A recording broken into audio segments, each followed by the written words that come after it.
WBCS and PSC coaching চ্যানেলে তোমাদের সকলকে ওয়েলকাম জানাচ্ছি। আজকের আমি তোমাদের জন্য যে আপকামিং ওয়েস্ট বেঙ্গল পুলিশের কনস্টেবল পরীক্ষাটা আসছে সেই পরীক্ষার প্রিভিয়াস ইয়ার স্ট্যাটিক জিকের সেট 2 তথা সেটটা নিয়ে এসেছি। আর স্ট্যাটিক জিকের সেট 1টা কিন্তু আমি অনেকদিন আগে আপলোড করে দিয়েছিলাম। আজকের স্ট্যাটিক জিকের এই সেট তথা সেট 2টা আপলোড করে দিলে কিন্তু তোমাদের ডাব্লিউবি কনস্টেবলের সব সেট আপলোড করা হয়ে যাবে। অলরেডি আমি কিন্তু পলিটি, ইকোনমিক্স একসাথে করে দিয়েছি, জেনারেল সায়েন্স করে দিয়েছি, জিওগ্রাফি করে দিয়েছি, হিস্ট্রি করে দিয়েছি। আর আজকের একটা স্ট্যাটিক জিকে ছেড়েছিলাম, আর আজকের স্ট্যাটিক জিকেটা করলে তোমাদের ওয়েস্ট বেঙ্গল পুলিশটা কিন্তু কমপ্লিট হয়ে গেল। এসআইও করে দিলাম আর কনস্টেবলটাও করে দিলাম। একটা ভাই আমাকে রিকোয়েস্ট করেছিল। আর আমার ভিডিওগুলো ভালো লাগলে ভিডিওগুলোকে লাইক করো, পারলে চ্যানেলটাকে সাবস্ক্রাইব করে শেয়ার করো, খারাপ লাগলে অবশ্যই ডিসলাইক করো এবং কমেন্ট কিন্তু অবশ্যই করো বন্ধুরা। আর এই যে প্রশ্নগুলো দেখছো, এই প্রশ্নগুলো কিন্তু যে কোনো রকম পরীক্ষা রাজ্য সরকার কেন্দ্র সরকারের দেখবে উপকারে আসবে। আর বিশেষ করে আজকের কিছু কিছু এমন প্রশ্ন আমি দেখেছি যেগুলো কিন্তু আপকামিং যে এনটিপিসি আসছে তার জন্য খুবই গুরুত্বপূর্ণ। আর আমার টেলিগ্রাম চ্যানেলটা যারা এখনও জয়েন করোনি তারা ইউটিউবের ডেসক্রিপশান বক্স থেকে কিংবা আমার প্রতিটা ভিডিও শেষে কমেন্ট বক্স চেক করবে, দেখবে আমি টেলিগ্রাম চ্যানেলের লিঙ্কটা ওখানে দিয়ে রাখছি। ওখানে থেকে তোমার টেলিগ্রাম চ্যানেলটা জয়েন হয়ে যাও। ওখানে আমি ভিডিওগুলোর ফ্রি পিডিএফ আপলোড করে দেবো, তোমরা ওখান থেকে পিডিএফগুলো ডাউনলোড করে নিও। তো চলো আজকে ক্লাসটা শুরু করা যাক। আজকের প্রথম প্রশ্ন, ভারতবর্ষের দ্রুততম রেলগাড়ির নাম কি? বর্তমানে ভারতবর্ষের দ্রুততম রেলগাড়ির নাম হচ্ছে বন্দে ভারত এক্সপ্রেস। তখনকার অপশান অনুযায়ী দিইনি, তখনকার এইটা যত যে সালের প্রশ্ন সেই সময় যতদূর সম্ভব গতিমান এক্সপ্রেস ছিল ভারতের দ্রুততম রেলগাড়ি। বর্তমানে কিন্তু বন্দে ভারত এক্সপ্রেস হচ্ছে দ্রুততম রেলগাড়ি এবং যার সর্বোচ্চ গতিবেগ কিন্তু 180 কিলোমিটার/আওয়ার।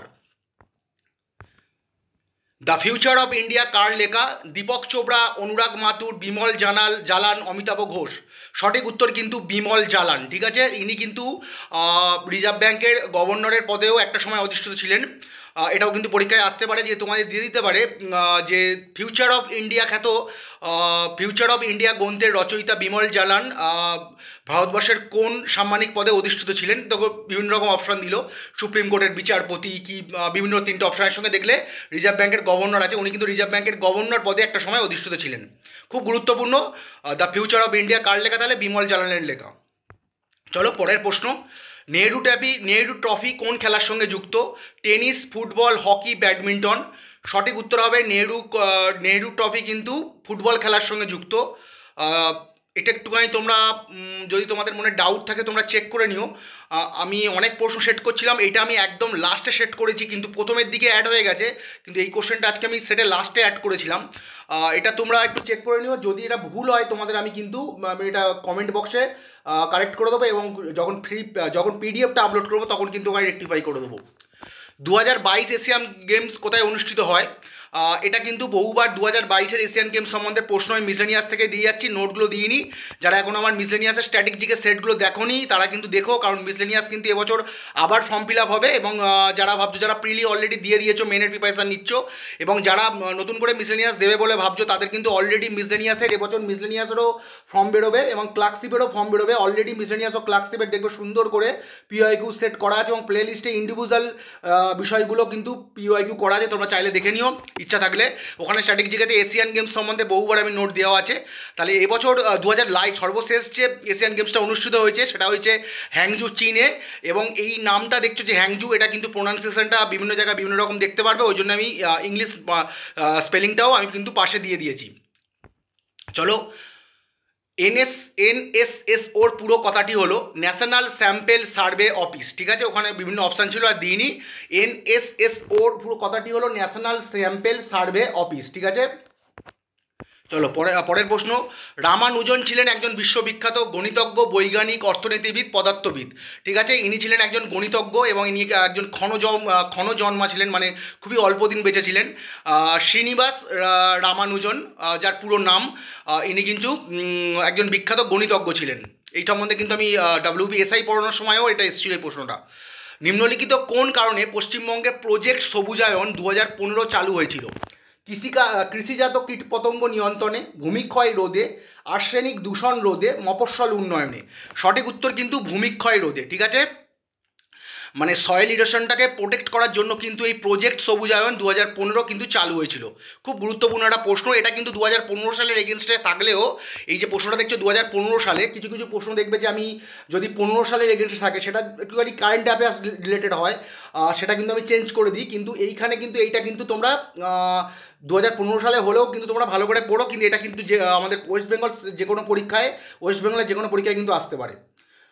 নিম্নলিখিত কোন মহাপুরুষের জন্মদিনে ন্যাশনাল ইউথ ডে উদযাপিত হয়? ঠিক আছে, আমাদের জাতীয় যুব দিবস উদযাপিত হয়, এটা সম্বন্ধে অপশানগুলো আর বলছি না। স্বামী বিবেকানন্দ, স্বামী বিবেকানন্দের জন্মদিনে কিন্তু আমাদের ন্যাশনাল ইউথ ডে পালন করা হয়, যেটা 12ই জানুয়ারি কিন্তু পালন করা হয়।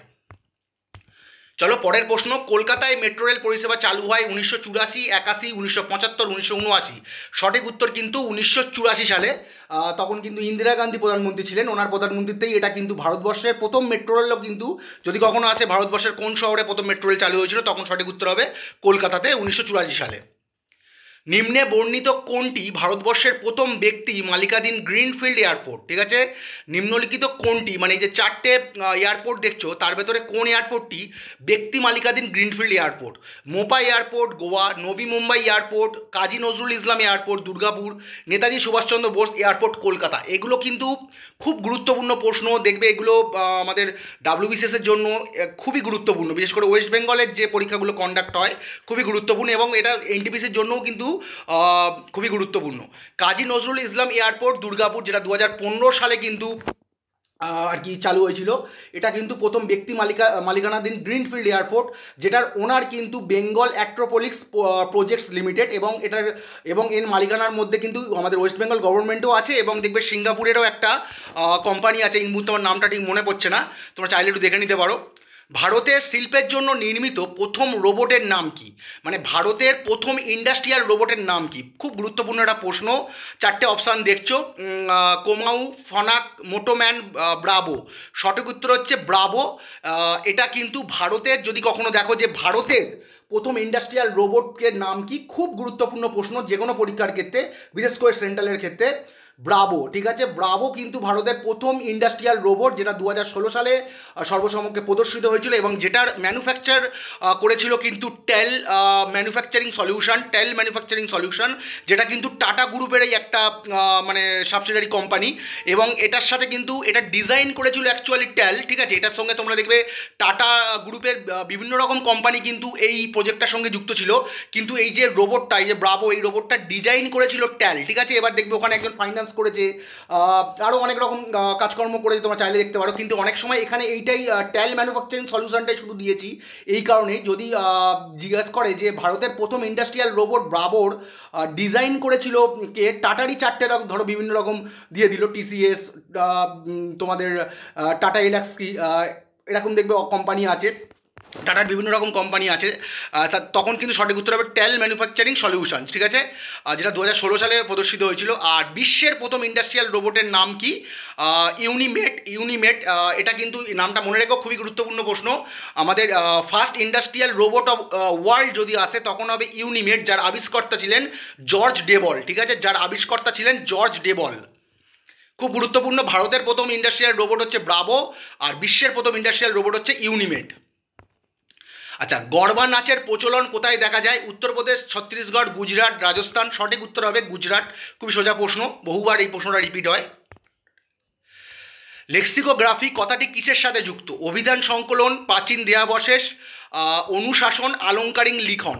সঠিক উত্তর হবে অভিধান সংকলন। ঠিক আছে, কম্পিলিয়েশন অফ ডিকশনারি, মানে আমাদের যে ডিকশনারি সংকলন, এটাকেই কিন্তু লেক্সিকোগ্রাফি বলা হয়। ঠিক আছে, খুব গুরুত্বপূর্ণ একটা কি প্রশ্ন, যে লেক্সিকোগ্রাফি দেখবে যে কিসের সাথে যুক্ত, 4টে অপশনের সঙ্গে বিভিন্ন রকম অপশন দেবে, অভিধান সংকলন বা ডিকশনারি সংকলন। ঠিক আছে, ভারতে ক্রীড়া প্রশিক্ষকদের সর্বোচ্চ পুরস্কার কোনটি?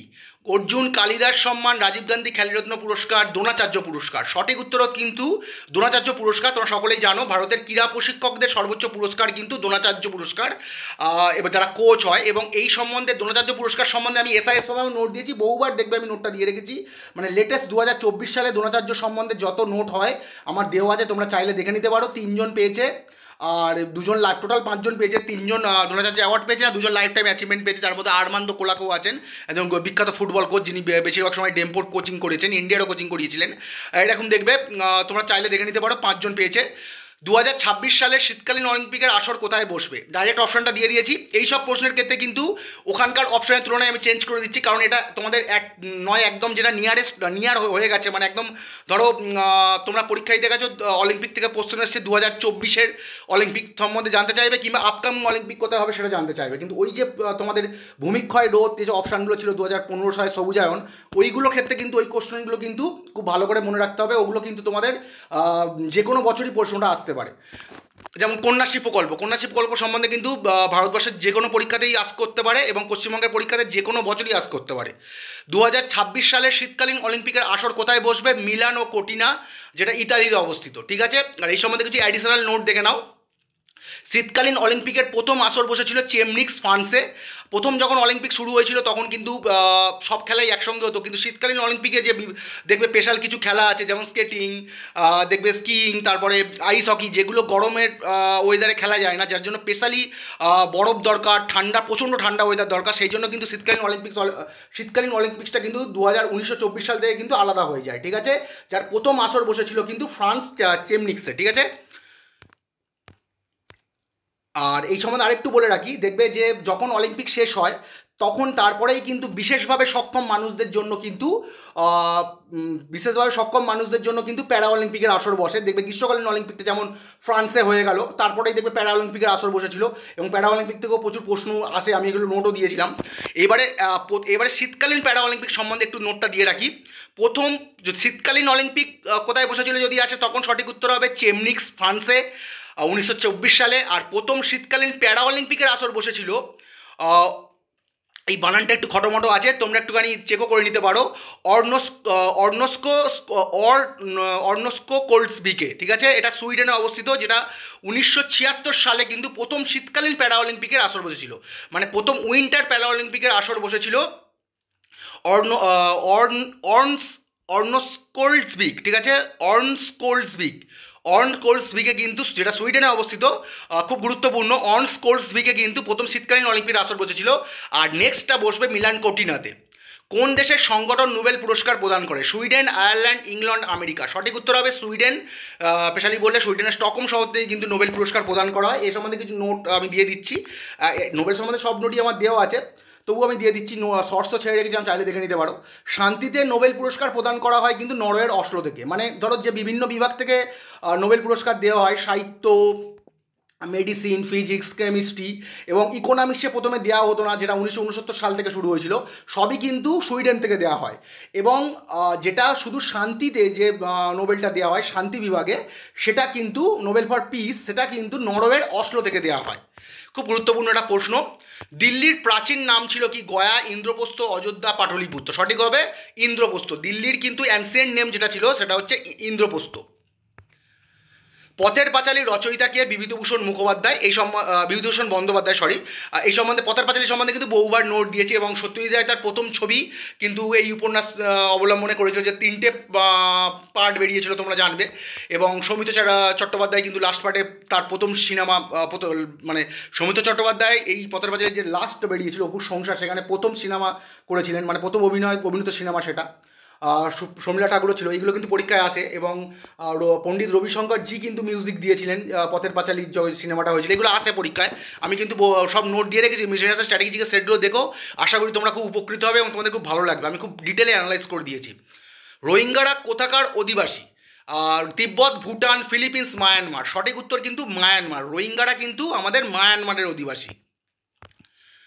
রাশিয়ার মুদ্রার নাম কি, অপশন আর দিইনি, রুবেল, ঠিক আছে। রাশিয়ার মুদ্রার নাম হচ্ছে রুবেল। চলো পরের প্রশ্ন। হুতুম প্যাঁচা ছদ্মনামে কে পরিচিত, অপশন আর দিইনি, তোমরা সকলেই জানো, কালীপ্রসন্ন সিংহ। এবং কালীপ্রসন্ন সিংহ সম্বন্ধে যখন তোমরা এটা পড়বে, তার পেন নেমটা, আরেকজন আছে প্যারিচাঁদ মিত্র, মানে যিনি আলালের ঘরের দুলাল লিখেছিলেন, ওনার কিন্তু পেন নেম হচ্ছে টেকচাঁদ ঠাকুর। এই দুটো কিন্তু একসঙ্গে পড়বে। যারা বাংলা অনার্স তারা বুঝতে পেরেছো কেন বলেছি, যারা বাংলা অনার্স নও তারা একটু এগুলো একসঙ্গে পড়বে, ওদের কিন্তু পড়তে হয় না, ওদের এমনি মুখস্থ থাকে। ক্রিকেট খেলায় নিম্নলিখিত কোন শব্দটি ব্যবহৃত হয়? Tee, silly point, penalty corner, snatch. সঠিক উত্তর হবে সিলি পয়েন্ট। এবারে তোমরা তো আজ করতে পারো টি কথাটা তো আমাদের টেস্ট ক্রিকেট, মানে ক্রিকেটের যে তিনটে ফরম্যাট টেস্ট, টি-20, ওয়ানডে, তাহলে তো টেস্ট ক্রিকেটের টি বলে অপশানটা আছে। এখানে যে টিটা দিয়েছে আর ওখানে টিটা হয় টিইএ মানে চা, আর এখানে যে টিটা দিয়েছে টি-ডবল-ই-টি। তোমরা যদি যখন কোশ্চেনের পাশে যদি দেখো যে ইংলিশ অপশান আছে তখন দেখবে টি-ডবল-ই-টি দেওয়া আছে। এই টি শব্দটা কিন্তু হকির সঙ্গে যুক্ত, টি শব্দটা কিন্তু গলফের সঙ্গে যুক্ত, ঠিক আছে। পেনাল্টি কর্নারটা কিন্তু হকির সঙ্গে যুক্ত। সিলি পয়েন্ট একটা পজিশান, মানে ক্রিকেট যখন খেলা হয় বিভিন্ন রকম পজিশান থাকে, ধরো মিড অন, মিড অফ, এরকম আর কি, গালি, এইরকম একটা পজিশান হচ্ছে সিলি পয়েন্ট, ঠিক আছে। শর্ট লেগ, অনেক পজিশান আছে, যারা আর কি খেলা দেখো তারা বুঝতে পারবে।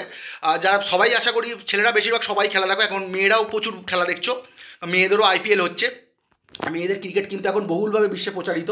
তো ক্রিকেট খেলায় নিম্নলিখিত কোন শব্দটি যখন ব্যবহৃত হয় তোমরা দেখো যে সিলি পয়েন্ট হবে। এবার যদি দেখছো যে সিলি পয়েন্ট নেই, ঠিক আছে, তখন টি আছে, মানে টিইএ আছে, তখন যেহেতু টেস্ট ক্রিকেটে দেখছো যে চায়ের ব্রেক বিরতিটা নেওয়া হয় তখন ওটা ঠিক হবে। কিন্তু এক্ষেত্রে কিন্তু খেলার সঙ্গে যুক্ত, মানে খেলার মাঠের সঙ্গে যুক্ত একটা জিনিস চেয়েছে, ওটা কিন্তু একটা খেলার মাঝখানে ব্রেক নেয়, ঠিক আছে, যে 15 মিনিটের একটা ব্রেক নেয়, যেহেতু টেস্ট লং ফরম্যাটে সারাদিন ধরে খেলা হয়, লাঞ্চ, টি, এরমভাবে আর কি ওরা ব্রেক নেয় আর কি। তো এই ক্ষেত্রে কিন্তু সিলি পয়েন্ট হবে। পেনাল্টি কর্নার তোমরা জানবে হকি খেলা যারা দেখো। চলো পরের পর, টি কিন্তু গল্ফের সঙ্গে যুক্ত, টি-ডবল-ই-টি। টি-ডবল-ই যদি কোন খেলার সঙ্গে দেয় তখন হবে গল্ফ। টেলিভিশনের আবিষ্কার কে করেন? জে.এল. বেয়ার্ড, জন নেপিয়ার, শকলে সোলেস। সঠিক উত্তর কিন্তু জে.এল. বেয়ার্ড, স্কটল্যান্ডের বাসিন্দা ছিলেন উনি, টেলিভিশনের আবিষ্কার করেছিলেন। চলো পরের প্রশ্ন, দীনবন্ধু মিত্রের নীলদর্পণ নাটকটি কে ইংরেজিতে অনুবাদ করেছিলেন? Madhusudan Dutt, Bankimchandra Chattopadhyay, Umeshchandra Dutt, John Carey. সঠিক উত্তর হবে মধুসূদন দত্ত। আমাদের মাইকেল মধুসূদন দত্ত কিন্তু নীলদর্পণ নাটকটি কিন্তু ইংরেজিতে অনুবাদ করেছিলেন। চলো পরের প্রশ্ন, স্বচ্ছ সমীক্ষা অনুসারে বর্তমানে ভারতের সবথেকে পরিচ্ছন্ন শহর কোনটি? আমি এটা কিন্তু খুবই গুরুত্বপূর্ণ একটা প্রশ্ন, বিশেষ করে এনটিপিসির ক্ষেত্রে খুব ভালো করে কিন্তু মনে রাখবে, একদম রিসেন্ট আমি রিসার্চ করে দেখেছি। সঠিক উত্তর হবে ইন্দোর, যেটা মধ্যপ্রদেশে অবস্থিত। এটা কিন্তু স্বচ্ছ সমীক্ষা অনুসারে ভারতবর্ষের বর্তমানে সবথেকে ক্লিনেস্ট সিটি আর কি। কোন প্রাণী পশ্চিমবঙ্গের রাজ্য প্রতীক? কাঠবিড়ালি, একশৃঙ্গ গন্ডার, চড়ুই পাখি, মেছো বিড়াল। সঠিক উত্তর হবে মেছো বিড়াল বা ফিশিং ক্যাট কিন্তু পশ্চিমবঙ্গের স্টেট অ্যানিমেল। প্রথম ফিফা বিশ্বকাপ কত সালে অনুষ্ঠিত হয়েছিল? 1950, 58, 30, 1924। সঠিক উত্তর হবে 1930 সালে কিন্তু প্রথম ফিফা বিশ্বকাপ অনুষ্ঠিত হয়েছিল, যেটাতে চ্যাম্পিয়ন হয়েছিল উরুগুয়ে আর্জেন্টিনাকে পরাজিত করে। 4-2 গোলে কিন্তু উরুগুয়ে আর্জেন্টিনাকে পরাজিত করে প্রথমবার যে বিশ্বকাপ অনুষ্ঠিত হয়েছিল সেটাতে কিন্তু জেতে। সাহিত্যে ভারতের সর্বোচ্চ পুরস্কার কোনটি? দাদাসাহেব ফালকে পুরস্কার, সাহিত্য একাডেমি পুরস্কার, পদ্মভূষণ পুরস্কার, জ্ঞানপীঠ পুরস্কার। সঠিক উত্তর কিন্তু জ্ঞানপীঠ পুরস্কার, ঠিক আছে। জ্ঞানপীঠ পুরস্কার কিন্তু ভারতের যে সাহিত্য রিলেটেড যে পুরস্কারগুলো দেওয়া হয় তার ভেতরে সর্বোচ্চ পুরস্কার হচ্ছে জ্ঞানপীঠ পুরস্কার। জ্ঞানপীঠ পুরস্কার সম্বন্ধে আমি বহুবার নোট দিয়েছি, চাইলে তোমরা শর্টসও ছেড়েছি, যেগুলো দেখলে তোমাদের আলাদা করে আর পড়তে হবে না। জ্ঞানপীঠ পুরস্কার, সরস্বতী সম্মান, এইগুলো তোমরা চাইলে দেখে নিতে পারো, ওখানে পরিষ্কার দেওয়া আছে। কে লেডি উইথ দ্য ল্যাম্প নামে মিসলেনিয়াসের স্ট্র্যাটেজিকের সেট, ক্লার্কশিপের স্ট্র্যাটেজিকের সেট, সবতে কিন্তু আমি এই জ্ঞানপীঠ আর শর্টসও আলাদা করে ছেড়েছিলাম, তোমরা চাইলে দেখে নিতে পারো। জ্ঞানপীঠ সম্বন্ধে কিন্তু ডিটেলে দেওয়া আছে। রিসেন্ট কারা জ্ঞানপীঠ পেয়েছে? কে লেডি উইথ দ্য ল্যাম্প নামে পরিচিত? কে লেডি উইথ দ্য ল্যাম্প নামে পরিচিত? Annie Besant, sister Nivedita, Florence Nightingale, জোয়ান অফ আর্ক। সঠিক উত্তর হবে ফ্লোরেন্স নাইটাঙ্গেল, উনি কিন্তু লেডি উইথ দ্য ল্যাম্প নামে পরিচিত। আধুনিক নার্সিংয়ের জনক যাকে বলা হয়? মেহুলি ঘোষ কোন খেলার সঙ্গে যুক্ত? Table tennis, air rifle shooting, badminton, basketball. সঠিক উত্তর হবে এয়ার রাইফেল শুটিংয়ের সঙ্গে কিন্তু মেহুলি ঘোষ যুক্ত। ইয়াসিন মার্চেন্ট নিম্নলিখিত কোন খেলার সঙ্গে যুক্ত? Snooker, hockey, table tennis, cricket. সঠিক উত্তর কিন্তু স্নুকার, মানে বিলিয়ার্ড যে খেলাটা তোমরা দেখেছো, ওই বিলিয়ার্ড কিন্তু আরও একটা হয়, ওই নামটা মানে এই মুহূর্তে মনে পড়ছে না। বিলিয়ার্ড টেবিলেরই দেখবে একই খেলা, কিন্তু এই খেলার ধরনটা একটু আলাদা, মানে একটাতে 3টে বল থাকে, একটাতে 15টা বল থাকে। স্নুকার দেখবে পঙ্কজ আদবানি বিলিয়ার্ড স্নুকার দুটোর সঙ্গেই যুক্ত, আর ইয়াসিন মার্চেন্ট কিন্তু স্নুকারের সঙ্গে যুক্ত। কোন আন্তর্জাতিক সংস্থা কন্যাশ্রী প্রকল্পকে পুরস্কৃত করেছে? আমাদের যে কন্যাশ্রী প্রকল্প পশ্চিমবঙ্গ সরকার কর্তৃক দেওয়া হয়, ইউনিসেফ, ব্রিক্স, এশিয়ান, সার্ক। সঠিক উত্তর হবে ইউনিসেফ। এখানকার অপশান অনুযায়ী আমি ইউনিসেফটাই দিয়েছি। এটা কিন্তু এনারা কিন্তু এই সংস্থা ইউনিসেফ কিন্তু 2017 সাল যতদূর আমি জানি, ওখানে ইউএন দেখেছিলাম, এখানে আর ইউনিসেফ কিন্তু ইউএনেরই একটা আর কি বডি। তো 2017 সালে যতদূর সম্ভব ওনারা স্বীকৃতি পুরস্কৃত করেছিল। আর কন্যাশ্রী প্রকল্প, এটা খুব গুরুত্বপূর্ণ, এই নোটগুলো মুখস্থ করে নিও। কন্যাশ্রী প্রকল্প স্টার্ট হয়েছিল 2013 সাল থেকে। খুব গুরুত্বপূর্ণ প্রশ্ন, প্রচুর পরীক্ষায় তোমরা আসবে। WBCS এর প্রিলি মেন প্রচুর পরীক্ষায় কিন্তু এবার রিপিট হয়, বিশেষ করে WBCS এর জন্য খুবই গুরুত্বপূর্ণ। কন্যাশ্রী প্রকল্প 2013 সালে শুরু হয়, এবং যারা মিসলেনিয়াসের মেনের জন্য প্রিপারেশান নিচ্ছ, চাইলে কিন্তু কন্যাশ্রী প্রকল্প, রূপশ্রী প্রকল্প, সবুজ সাথী, এইগুলো সম্বন্ধে কিন্তু যেখানে ওখানে যে কারেন্ট অ্যাফেয়ার্সের ডিটেলে লিখতে হবে, কারেন্ট অ্যাফেয়ার্স যে পার্টটাতে, সেই সম্বন্ধে তোমরা যারা বাংলায় প্রিপারেশান নেবে, বাংলায় পরীক্ষা দেবে, যারা ইংলিশে দেবে, বিভিন্ন রকমভাবে তোমরা কিন্তু একটুখানি প্রিপারেশান নিয়ে রেখো, মানে একটু জেনে রেখো যে কন্যাশ্রী প্রকল্প কী, রূপশ্রী প্রকল্প কী, সবুজ সাথী কী, আরও দেখবে বিভিন্ন রকম প্রকল্প আছে। এগুলো কিন্তু পশ্চিমবঙ্গ সরকার যেহেতু পরীক্ষা দিচ্ছ, সেই এগেনস্টে কিন্তু এগুলো আসতে পারে। ডিটেলে একটু তোমরা বাংলায় যদি দিতে চাও বাংলায় জেনে রেখো, ইংলিশে দিতে চাও ইংলিশে জেনে রেখো। আর 14ই আগস্ট কিন্তু প্রতি বছর 14ই আগস্ট কন্যাশ্রী দিবস পালন করা হয়, ঠিক আছে? খুব গুরুত্বপূর্ণ প্রশ্ন। এ প্যাসেজ টু ইন্ডিয়া বইটি কার লেখা? Jawaharlal Nehru, EM Forster, Victor Banerjee, Minoo Masani. সঠিক উত্তর হচ্ছে EM ফস্টার কিন্তু এ প্যাসেজ টু ইন্ডিয়া বইটির লেখক, ঠিক আছে? এ প্যাসেজ টু ইন্ডিয়া বইটির লেখক হচ্ছে EM ফস্টার। দেওধর ট্রফি কোন খেলার সঙ্গে যুক্ত? Football, basketball, cricket, hockey. সঠিক উত্তর হবে ক্রিকেট খেলার সঙ্গে দেওধর ট্রফি যুক্ত।